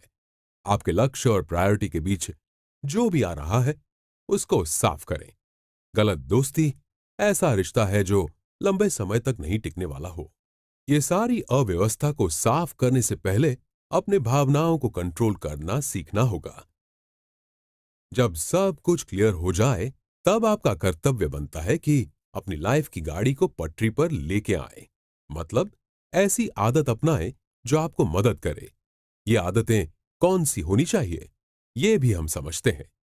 अगर आपको कुछ चीज ना मिल रही हो, आपके हिसाब से कुछ ना हो रहा हो, तो गुस्सा मत होइए। गुस्सा करने से बात बिगड़ती है, सुधरती नहीं। अपने लक्ष्य की डेडलाइन बनाएं। मैं आपको एक सिंपल से एग्जाम्पल से समझाता हूं। आप किसी एग्जाम की तैयारी कर रहे हो। बहुत मेहनत करो, पर कब तक आपको मेहनत करनी है? एग्जाम आए तब तक। लेकिन आप बस मेहनत ही करते जाओ और देखो ही नहीं कि एग्जाम कब आ रही है, तो कोई फायदा होगा? हमारे यहां एग्जाम के पहले भी एक एग्जाम ली जाती है, ताकि आप फाइनल एग्जाम के लिए हमेशा तैयार हो। बस फाइनेंशियल लाइफ में भी ऐसा ही है। बीमा भरना हो या किसी चीज का बिल भरना हो, उसकी डेडलाइन आए उससे पहले अपनी एक डेडलाइन बनाएं, ताकि आपको याद रहे। पता है, मैंने आपसे एक बात की थी मनी बडी के बारे में। ये भी आपको मदद कर सकते हैं। जैसे घर में माँ, पापा या भाई बहन, उनको अपनी डेडलाइन कह के रखो, वो आपको याद करवा देंगे। ये हुई खर्च की बात। अब सेविंग्स के बारे में। आपकी सैलरी जो भी हो, आपकी सैलरी में से हर मंथ कुछ परसेंट की अमाउंट सेविंग अकाउंट में ऑटोमेटिकली चली जाए, ऐसी सेटिंग करनी होगी। जब आप अपनी लाइफ में अपनी सोची हुई फाइनेंशियल प्रोसेसेस के हिसाब से चलते होंगे, तो कई बार ऐसा आएगा कि आपने जो नहीं सोचा वो सिचुएशन आपके सामने आ गई, या फिर आपने जितना खर्च करने के बारे में सोचा था उससे ज्यादा का खर्च हो गया। अब डोंट वरी, ऐसे बहुत सारे चेंजेस आएंगे। ऐसी सिचुएशन में मन को थोड़ी देर सबसे अलग कर लीजिए और फिर से अपना फाइनेंशियल बैलेंस बनाना शुरू कीजिए। कभी हारिए मत, और रुकने का मतलब हारना नहीं होता मेरे दोस्त। कई बार फाइनेंशियल लाइफ में सिचुएशन बिगड़ जाती है, तो उसकी एक वजह हमारी हैबिट हो सकती है। उस बुरी आदत को ढूंढिए। 7 दिन में आप पैसा कितना खर्च कर रहे हो, वो देखिए। पैसा ज्यादा खर्च करने की बुरी आदत के बारे में सब पता चल जाएगा। जब सब समझ में आ जाए कि समस्या क्या है, कौन सी आदत को बदलना है, तो अब आपको खुद से एक वादा करना होगा। हर महीने फिक्स पेमेंट है, उसे आपको महीने की पहली तारीख को ही भर देना है, ताकि भूलने की संभावना न रहे। वैसे फाइनेंस को हर बार ऑफलाइन भरना जरूरी है क्या? नो डाउट आप में से कई लोग फाइनेंशियल पेमेंट में ऑनलाइन रिसोर्सेज का यूज करते होंगे। समय के साथ चलना अच्छी बात है। आजकल कितने सारे टूल्स आ गए हैं। अगर आप बिजनेस भी कर रहे हो, तो फाइनेंस में आपको हेल्प मिले ऐसे ऐप भी आ गए हैं। कई बार ऑनलाइन फ्रॉड के किस्से सामने आते हैं, लेकिन अगर हम सावधानी से काम करें तो नुकसान होने की संभावना कम हो जाती है। हो सकता है कि आपके कई सारे ऑनलाइन अकाउंट हो। अगर किसी एक का पासवर्ड आप भूल गए तो सब अकाउंट के पासवर्ड की हार्ड कॉपी भी अपने पास रखिए। अपनी सारी फाइल्स और डेटा भी एक हार्ड ड्राइव में रखिए, ताकि कभी पीसी या लैपटॉप हैक हो जाए तो आपका डेटा आपके पास रहे। हम सुबह उठने के लिए अलार्म रखते हैं ताकि उसकी आवाज से हम उठ जाएं। अपने गोल को याद रखने के लिए आप क्या करते हैं? ऑथर ने बहुत ही अच्छा सुझाव दिया है कि आप एक अच्छा सा कलर बोर्ड लेके आएं, उस पर अपना गोल लिख दें और वो आपके सामने रहे, उस तरह से रख दें। पता है, हम स्कूल में जब टीचर कुछ याद रखने के लिए देती थी तो उसे एक पेपर पर लिखकर कमरे की वॉल पे चिपका लेते थे। बस कुछ ऐसा ही। तो दोस्तों, आप समझ ही गए होंगे कि अपने फाइनेंशियल प्लान को बेहतरीन तरीके से बनाने के लिए थोड़े थोड़े समय के बाद अपने लक्ष्य को फिर से देखिए। जो भी प्रॉब्लम आए उसे सॉल्व करके अपनी गाड़ी को पटरी पर लाएं। लास्ट में अच्छी फाइनेंशियल आदत को अपनाएं। आप सब ये अच्छी तरह से जानते हैं कि खुद से ज्यादा खुद के पैसे की परवाह कोई नहीं करता। फाइनेंशियल प्लान बनाएं, सेविंग करें और खर्च पर कंट्रोल करना खुद ही सीखना होगा।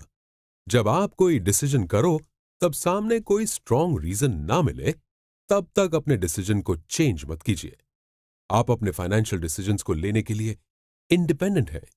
डिसीजन लेते वक्त किसी पर डिपेंड मत रहिए।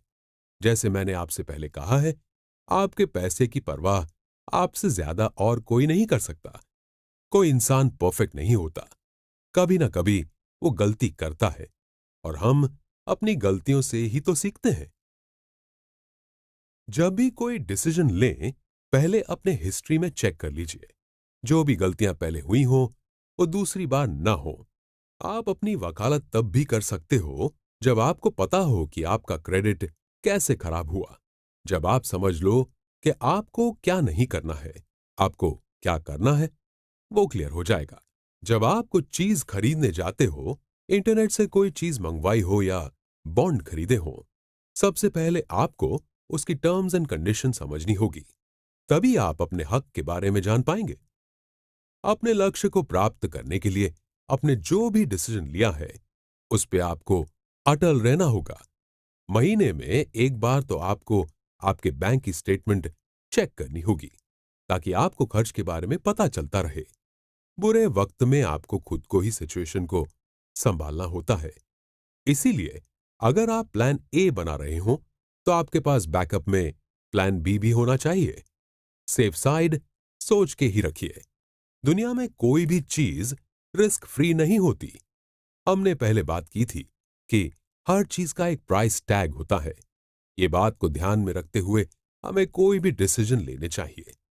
फाइनेंशियल डिसीजन लेने से पहले उसके रिजल्ट के बारे में भी सोचना चाहिए। अपने लक्ष्य को ध्यान में रख के आप जो फाइनेंशियल डिसीजन लेते हो, आपको उसके लिए रिस्पॉन्सिबल होना है। फाइनेंशियल एडवोकेट होने का मतलब है अपने अधिकार के लिए खड़े होना और अपने पैसों की रक्षा करना। अब आपकी फाइनेंशियल लाइफ में एक और बात जो आपको जाननी है वो ये है कि जीवन में वैल्यूएबल बने। किसी इंसान ने खूब कहा है, सफल आदमी होने की कोशिश मत करो, वैल्यूएबल इंसान बनो। लाइफ को वैल्यूएबल बनाना बड़ा लक्ष्य है जो आपको सफलता की तरफ लेके जाएगा। तो ये वैल्यूएबल लाइफ हमें क्या देती है? सबसे पहले खुशी देती है और दूसरा विरासत को छोड़ने के लिए कहता है। जब आप वैल्यूएबल लाइफ को अपनाते हो तब छोटा या बड़ा कोई भी फाइनेंशियल कदम उठाने से पहले आपको कुछ बातों का ख्याल रखना पड़ेगा। जब आपको फाइनेंस के बारे में सब कुछ पता चल जाएगा तो आप में आत्मविश्वास बढ़ेगा और आप खुद को सेफ भी महसूस करेंगे। पेमेंट के सब्जेक्ट में आपको किसी से पूछने की जरूरत नहीं पड़ेगी। आपको समझ आ जाएगा कि आपको पेमेंट कैश में करना है या चेक से। कोई भी फाइनेंशियल रिस्क मैनेजेबल है, तो इसका अर्थ यह है कि आप प्रोबेबली हर नुकसान को संभालने के लिए तैयार हैं। आपको जांच करनी होगी कि आपके लिए क्या अफोर्डेबल है और क्या नहीं। अगर आप कोई विशेष फाइनेंशियल डिसीजन को अफोर्ड कर सकते हो तो याद रहे, उसके कर्ज के जाल में कभी मत फंसना। थोड़े थोड़े पैसे जाएंगे तो क्या होगा, लेकिन ये थोड़े पैसे कब कर्ज की जाल बन जाएगा, आप समझ नहीं पाओगे। अगर आपको कोई खास चीज खरीदने के लिए ज्यादा ही कर्ज लेना पड़ रहा हो तो रुक जाइए। सबसे बड़ा इन्वेस्टमेंट क्या है? अगर आप कंफ्यूज हो तो फिर से अपने लक्ष्य और बजट को रीचेक कीजिए। ऐसे में परचेज ज्यादा करना आपके लिए अनअफोर्डेबल कदम साबित होगा। आपको शॉपिंग करने का शौक है? मैं भी क्या सवाल पूछ रहा हूं, किसको नहीं पसंद। और हम त्योहार में या खुशियों के दिनों के लिए शॉपिंग करते ही हैं। मेरा सवाल आपसे ये है कि आप शॉपिंग करने में क्या यूज करते हो, कैश या क्रेडिट कार्ड? मेरा एक दोस्त है जो ये सोचता है कि कैश जल्दी खत्म हो जाती है और वो क्रेडिट कार्ड ही यूज करता है। उससे क्या है कि आप अपनी कैपेसिटी से 20% ज्यादा खर्च कर सकते हो। आजकल का जमाना पेटीएम और गूगल पे करने का आ गया है, जो इलेक्ट्रॉनिक कैश ही है। कैश या इलेक्ट्रॉनिक कैश का इस्तेमाल करना स्मार्ट डिसीजन है। क्रेडिट कार्ड का इस्तेमाल ज्यादा नहीं करना चाहिए। अगर आप कैश या इलेक्ट्रॉनिक कैश का इस्तेमाल करना चाहते हो तो आपको बैंक से आए हुए ईमेल्स और टेक्स्ट से अलर्ट रहना होगा। क्रेडिट कार्ड का इस्तेमाल इमरजेंसी की सिचुएशन में ही करें। और हां, अपनी ओल्ड क्रेडिट अकाउंट को क्लोज मत कीजिए। ऐसा करके अपने क्रेडिट स्कोर को क्यों खत्म करना है? किसी चीज को परचेज करने का डिसीजन आपके लिए कब फायदेमंद रहेगा, ये जानने के लिए आपको ये सोचना होगा कि परचेज की हुई चीज की यूटिलाइजेशन क्या है, क्योंकि यूटिलाइजेशन आपके उद्देश्य का माप है। जब आप यूटिलाइजेशन को समझ लेंगे तो आपको आपके लिए फाइनेंशियल डिसीजन सही है या नहीं, ये समझने में मदद करेगा। कई बार हम ये सोचते हैं कि ज्यादा महंगी चीज खरीदने से हम अच्छा फील करते हैं। बहुत सारे लोगों का कॉमन बिहेवियर हो चुका है कि अगर उनके सामने दो चीज रखी हो तो उनमें से महंगी चीज लेना वो प्रेफर करेंगे। क्या ये सही सोच है?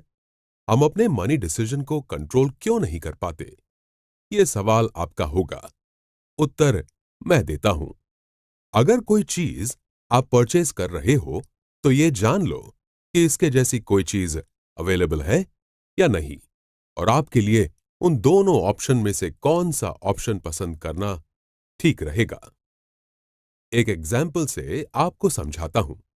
आपने 5 लाख की गाड़ी ली और सोच रहे हो कि सीट कवर में 50,000 खर्च कर लूं, मगर आप 50,000 के सीट कवर के सामने अपने घर में सोफा सेट ले सकते हो जिसकी आपको ज्यादा जरूरत है। तो आपको अपना दूसरा ऑप्शन पसंद करना होगा। दूसरा ऑप्शन आपके लिए ज्यादा यूजफुल है। ज्यादा ऑप्शन, ज्यादा उलझन। अगर आप कोई चीज खरीदने जा रहे हो तो सबसे पहले आपको आपका बजट मालूम होना जरूरी है। बहुत सारे ऑप्शंस आएंगे आपको ललचाने के लिए, मगर आपको आपकी लिमिट क्रॉस नहीं करनी है, क्योंकि हम छोटे बच्चे नहीं रहे हैं। हम जानते हैं कि हमारी फाइनेंशियल कंडीशन क्या है और हमें क्या लेना है। जब भी आप कोई डिसीजन लेते हो, कभी किसी चीज या टाइम के प्रेशर में नहीं लेना चाहिए। पहले 10 मिनट मन को शांत कर लीजिए। जब मन शांत होगा, आप बेहतर डिसीजन ले पाओगे। परचेज की हुई चीज की यूजफुलनेस और एबिलिटी जब आप समझ लेते हो, तो आपका अगला काम है इस फाइनेंशियल कदम के असर को जानना। क्या ये आपके जीवन में आराम के साथ कोई समझौता करेगा? हम सब यही सोचते हैं कि अच्छी जॉब के लिए अच्छी डिग्री होनी चाहिए, फिर आगे जाके अच्छी डिग्री के लिए हम लोन लेते हैं। दो प्रकार के लोग लोन लेते हैं। एक ये सोचते हैं कि लोन लेना नौकरी छोड़ने से बेहतर है।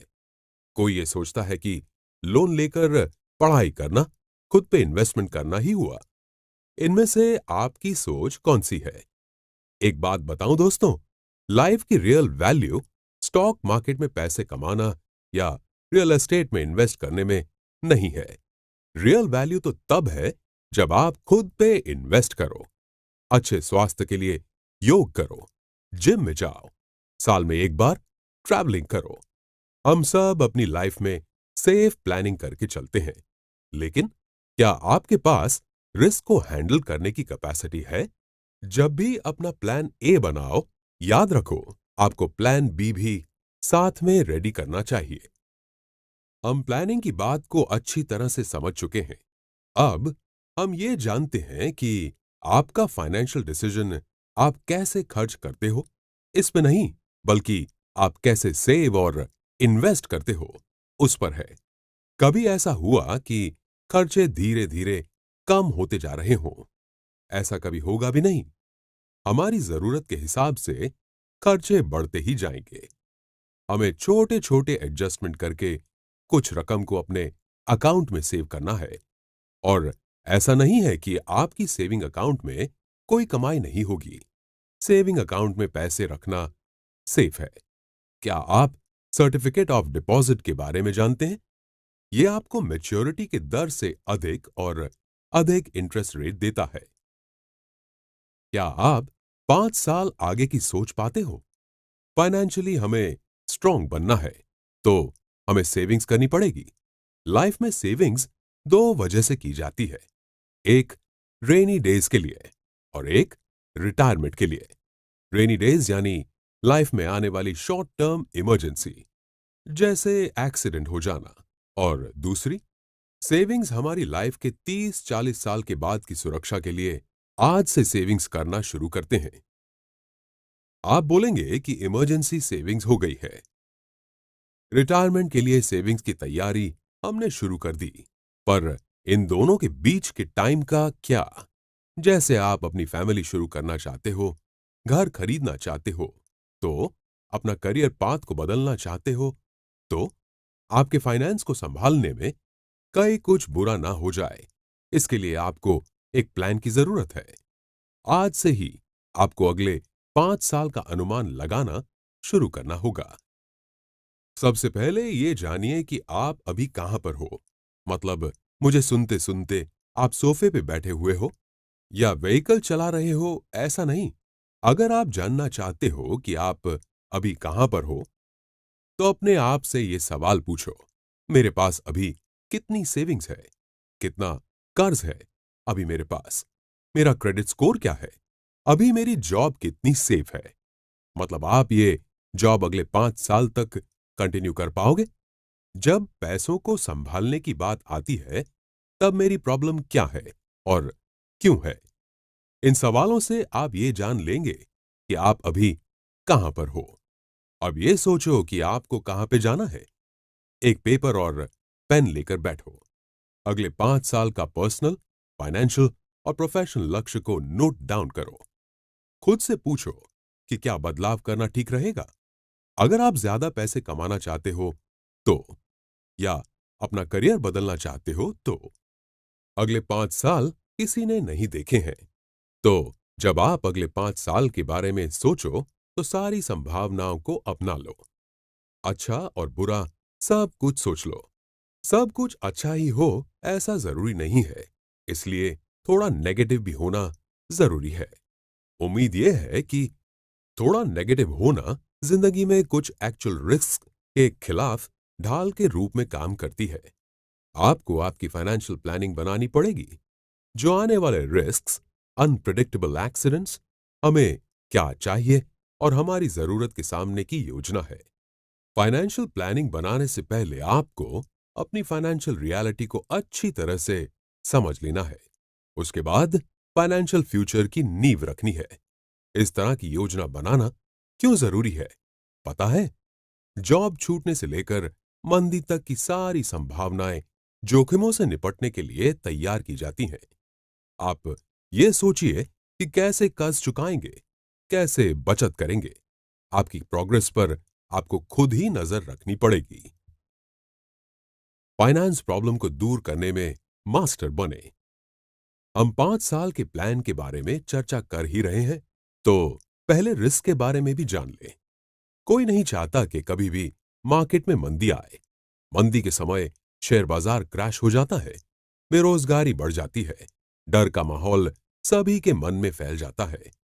ऐसे वक्त में अक्सर देखा गया है कि लोग फाइनेंस के सब्जेक्ट में गलत पसंदगी करते हैं। फाइनेंशियल प्लान्स और इन्वेस्टमेंट को लेकर जो लोगों ने 5 साल में पाया हुआ है, वो विश्वास ही खो देते हैं। ऑथर ने बहुत ही बढ़िया कहा है कि हमारी अर्थव्यवस्था मंदी के साथ नहीं है। मंदी देश भर में फैली हुई इकोनॉमिक गतिविधियों में एक इंपॉर्टेंट फॉल के रूप में देखी जाती है, जो कुछ महीनों से अधिक समय तक चलती है। अपने इन्वेस्टमेंट के साथ अधिक जोखिम ना लें, खासकर जो अर्जेंट लक्ष्य को कवर करने के लिए हो। जब फाइनेंशियल कंडीशन ही स्थिर ना हो, तो सबसे अच्छी रणनीति है शांत रहिए और फोकस्ड रहिए। फोकस्ड इसलिए रहना है क्योंकि अगर इकोनॉमी आराम करने का यानी मंदी समय चल रहा हो, फिर भी हमें अपने लक्ष्य को भूल नहीं जाना है। जब बुरे समय में आपकी जॉब चली जाए, तो हो सकता है कि आपको आगे का कोई रास्ता ना दिखे। याद रखें, ऐसे समय कोई भी निर्णय भावनाओं में आके मत लीजिए। मैंने आपको पहले भी बताया है कि आपके इमोशन फाइनेंशियल डिसीजन लेने के रास्ते में हर्डल बनते हैं। आपकी जॉब चली जाए तो दूसरी मिलने में हो सकता है टाइम लगे। नॉर्मली देखा गया है कि जॉब को तलाशने में 6 से 7 महीने का समय लगता है। तो बेहतर यही है कि आप पहले से ही 6 से 7 महीने की सेविंग्स कर लो। अगर आप अपनी जॉब के दौरान ये सेविंग्स करेंगे, तो आपको सिर्फ जॉब छूटने का डर रहेगा। पैसा कहां से लाएंगे, ये डर नहीं रहेगा। हाँ, पर आपको 6 से 7 महीने के दौरान नई जॉब ढूंढ लेनी पड़ेगी। मुझे जो भी सुन रहा है, क्या आप अभी जॉब कर रहे हो या जॉब ढूंढ रहे हो? आपको एक प्रोसेस से पास होना ही पड़ता है, और वो है इंटरव्यू। जॉब के लिए इंटरव्यू को कैसे क्रैक करते हैं, वो मैं नहीं बताने वाला। पर हाँ, जब आप किसी नई जगह जॉब के लिए जाते हो, तो आपको आपके हक के बारे में जानना जरूरी है। बस वो ही मैं बताने वाला हूं। लाइफ में आप जो भी लक्ष्य बनाएंगे, उसकी कीमत होगी। उसके लिए आपको या तो जॉब करनी पड़ेगी या बिजनेस। सही कहा ना मैंने? हम सब्जी मंडी की दुकान में जाके मोल भाव करते हैं, लेकिन जॉब के इंटरव्यू में अगर सिलेक्ट हो जाए तो बस डन। नहीं, ऐसा नहीं चलेगा। आपका हक है कि आप सैलरी में मोल भाव कर सकें। हाँ, सही सुना आपने। और एक मिनट, ऐसे कितने लोग हैं जो जॉब कर रहे हैं? क्या आप अपना वेकेशन टाइम लेते हो? नहीं? तो ऐसा मत कीजिए। खुद पे इन्वेस्ट करना भी बहुत जरूरी है। अगर आप कॉन्ट्रैक्ट बेस्ड जॉब कर रहे हो, तो आपका क्या हक है, यह समझने के लिए पूरा पेपर वर्क ध्यान से पढ़िए। किसी महान व्यक्ति ने कहा है कि हर दिन एक काम ऐसा करो जो आपको डराता हो। जब तक आप अपने सेफ जोन से बाहर नहीं निकलेंगे, तब तक आपको अपनी असली एबिलिटी पता नहीं चलेगी। जब तक आप अपनी लाइफ में नए विचार और रणनीतियों को नहीं खोजेंगे, तब तक आप कौन हैं और आप क्या कर सकते हैं, ये जान नहीं पाओगे। सही बताऊं दोस्तों, लाइफ की मजा इसी में है कि आप कुछ ना कुछ नया करते रहें। सुबह उठो, नाश्ता करो, जॉब पे जाओ, आओ, डिनर करो और सो जाओ। ये कोई जिंदगी है? अगर आप अपने करियर में कुछ नया काम नहीं करेंगे, अपने काम को बेहतर बनाने के बारे में नहीं सोचेंगे, तो आप जहां हो वहीं रह जाओगे। आगे बढ़ना है तो आपको अपना कंफर्ट जोन छोड़ना ही होगा। अब फाइनेंशियल लाइफ के बारे में बताऊं तो कुछ नया करना, जैसे कोई नया शेयर खरीदना, स्मॉल बिजनेस में इन्वेस्ट करना, अपना बिजनेस शुरू करना। कुछ नया करने में प्रॉब्लम्स भी आ सकती हैं।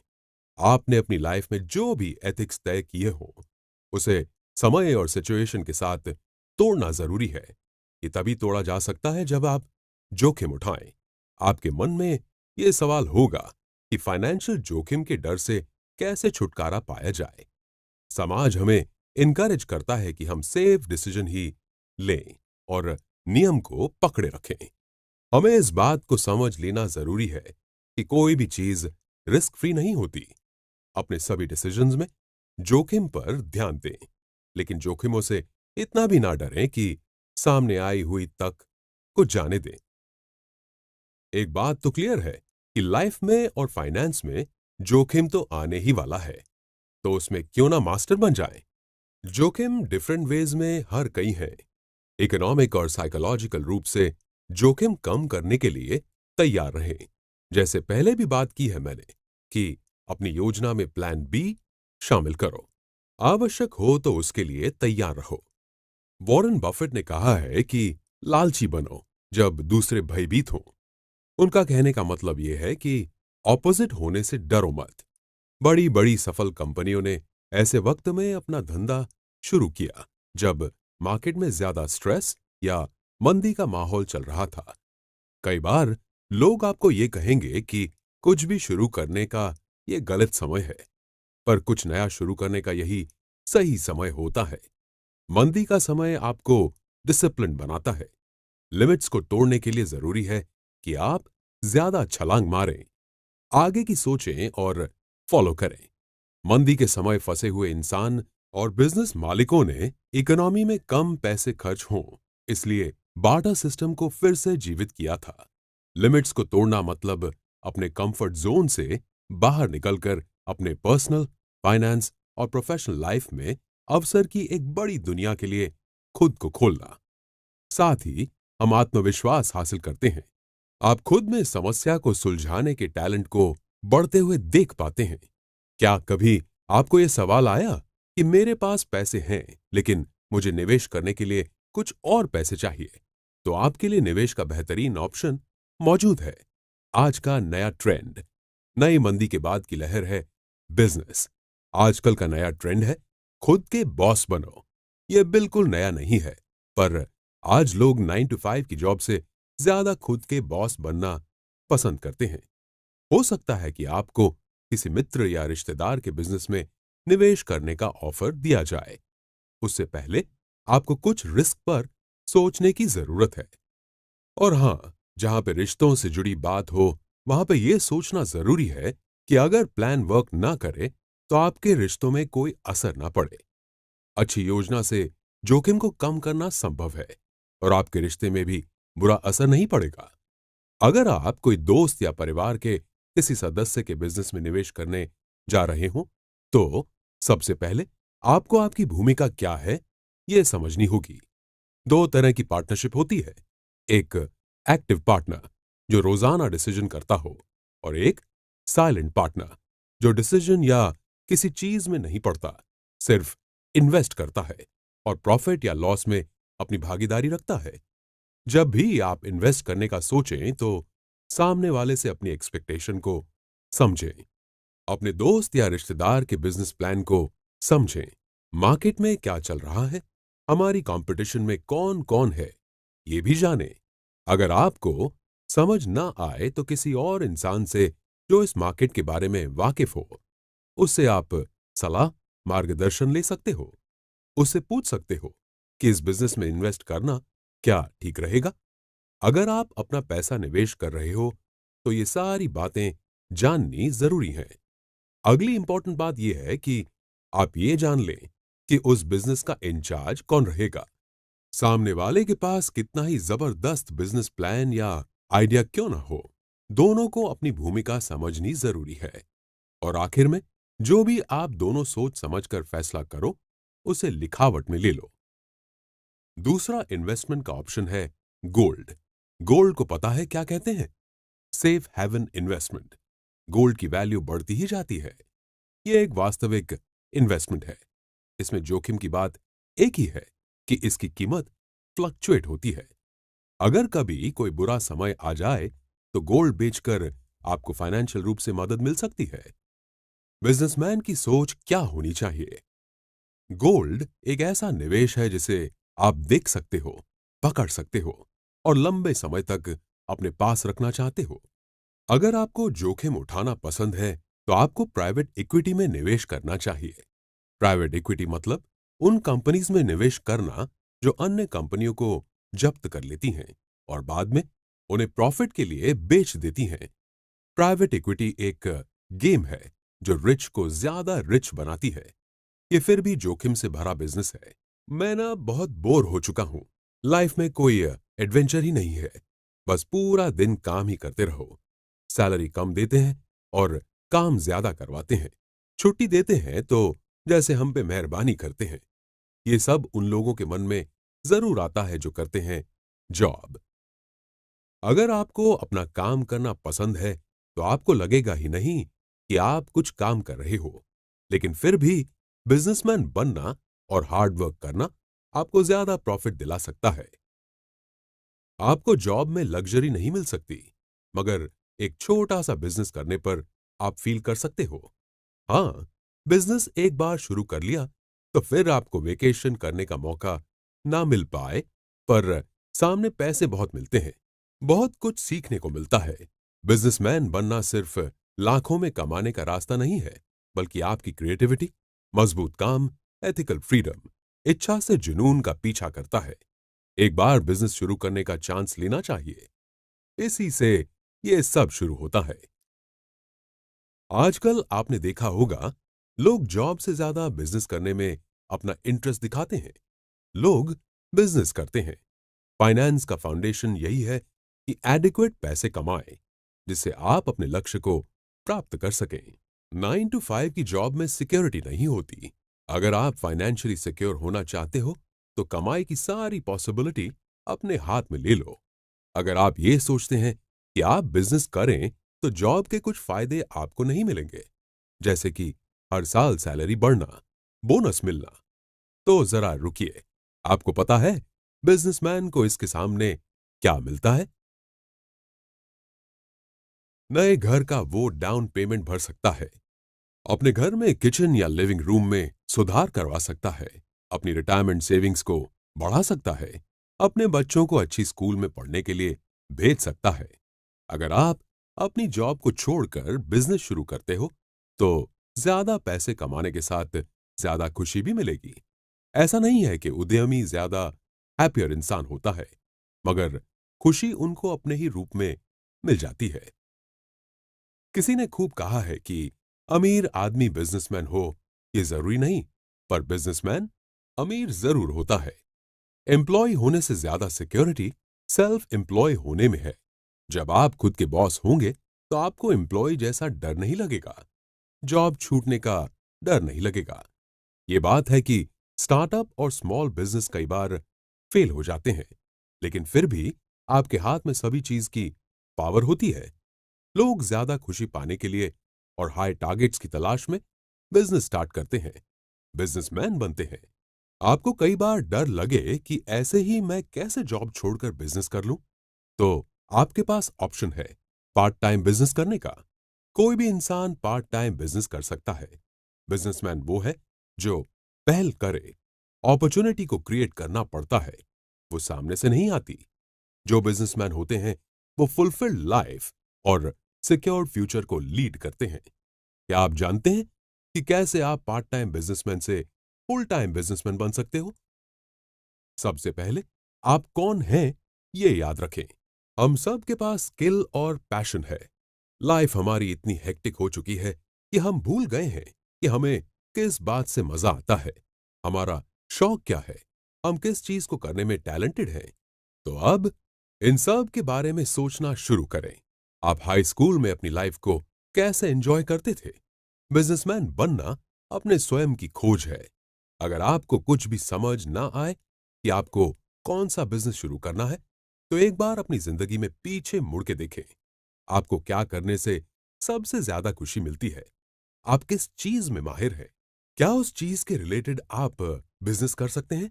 सबसे पहले आपने ये जान लिया कि आप किस चीज में माहिर हैं, तो अब आपको लक्ष्य बनाना पड़ेगा।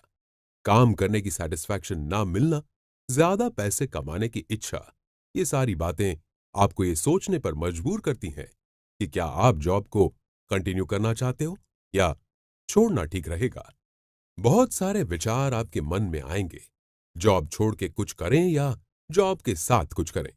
अगर आप जॉब के साथ बिजनेस करेंगे तो ज्यादा समय नहीं मिलेगा और 100% फायदा भी नहीं मिलेगा। साइड जॉब के साथ बिजनेस करने में आपको टाइम मैनेज करना आना चाहिए। आप जॉब में नहीं पता चलने दे सकते कि आप साइड में जॉब कर रहे हो, इससे आपका नुकसान होगा। और याद रखें कि जॉब और बिजनेस दोनों की दुनिया अलग रखें। बिजनेस उस चीज में करो जिस चीज में आपको इंटरेस्ट हो। आपकी पसंद कैसे पैसा कमा के दे सकती है, ये सोचिए। अपनी पैशन को वर्क बनाओ। फिर अपना टाइम और पैसे को मैनेज करना सीखो। अपने साइड बिजनेस को फुल टाइम बिजनेस बनाने के लिए हमेशा तैयार रहो। कभी भी आपको ऐसा करने का मौका मिल सकता है।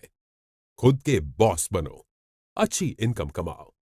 जैसे आजकल बिजनेस करने का ट्रेंड चल रहा है, वैसे ही अपने बिजनेस के विकास के लिए वेब का इस्तेमाल करने का भी ट्रेंड चल रहा है। आज कोई ऐसा इंसान नहीं होगा जिसके पास मोबाइल ना हो, नेट ना हो। इंटरनेट ने बिजनेस की सारी मुश्किलों को तोड़ दिया है। ऑनलाइन बिजनेस स्टार्ट करना अब आसान हो गया है। आज के समय में इंटरनेट मॉडर्न काम करने का तरीका बन चुका है।